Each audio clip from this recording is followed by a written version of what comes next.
Good morning, students. Today I am going to discuss Bright Hearts Chapter 3, The Power of Forgiveness. Courageous people do not fear forgiving for the sake of peace. Nelson Mandela. Nelson Mandela ने क्या कहा? हिम्मती लोग शांति के लिए किसी को forgive करने से डरते नहीं हैं। How many of you would stand up for what is right, even if it meant you would be put in prison? How many of you would forgive the people who treated you badly? Nelson Mandela was one such man. This great leader of South Africa spent almost his entire life fighting for the rights of his people. He later chose to forgive his enemies and lead his nation towards peace and progress. His life is an inspiration to people all over the world. हम में से कितनी लोग हैं जो सही चीज़ों के लिए स्टैंड लेते हैं, ये जानते हुए कि उन्हें जेल भी हो सकता है, और हम में से कितने लोग हैं जो किसी को फॉरगिव कर सके जबकि वो उसे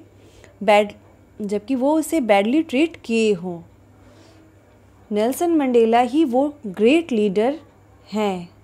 ये साउथ अफ्रीका के वो लीडर थे जिन्होंने अपनी पूरी लाइफ लोगों के राइट के लिए फ़ाइट किया और फिर बाद में अपने एनिमीज़ को फॉरगिव कर दिया ताकि उनका nation progress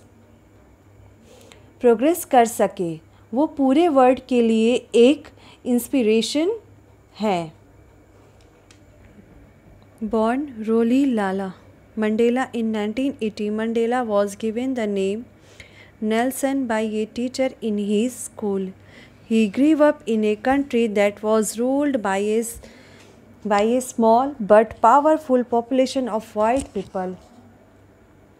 These were Europeans who had come to South Africa as it was rich in gold and diamonds.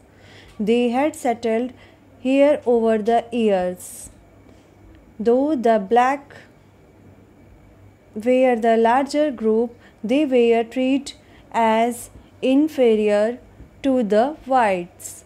They were mostly poor and worked on farms and in factories and mines or as servants.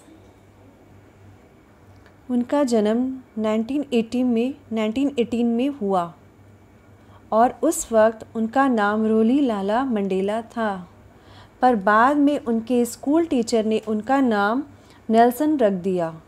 वो उस country में बड़े हुए जहाँ small but powerful population white people की थी, जो Europeans थे, जो साउथ अफ्रीका गोल्ड और डायमंड के लिए आए थे और वहाँ सेटल्ड हो गए थे।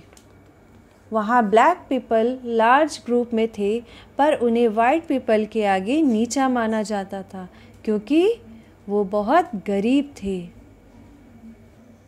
When Mandela was a young man, the government of South Africa introduced an unjust system called apartheid.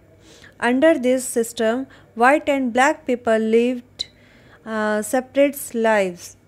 The blacks were not allowed to live in the same areas, go to the same schools or hospitals, eat in the same restaurants or travel in the same buses as the whites. जब Mandela young थे तो वहाँ के government ने अपार्टहाइड rule introduce किया, जहाँ white और black people के सेपरेट लाइफ थे। ब्लैक पीपल को अलाउ नहीं था कि वो वाइट पीपल के एरिया में रहे। सेम स्कूल, हॉस्पिटल या रेस्टोरेंट्स में जाएं या फिर सेम बसेस में वाइट पीपल के साथ ट्रैवल करें।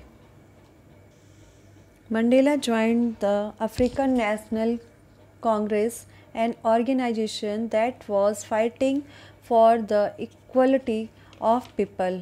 He traveled throughout South Africa asking people to take part in protest against apartheid. He was arrested and sentenced to life imprisonment. Mandela would spend the next 27 years of his life in prison, where he was treated very badly. However, he did not lose hope and courage.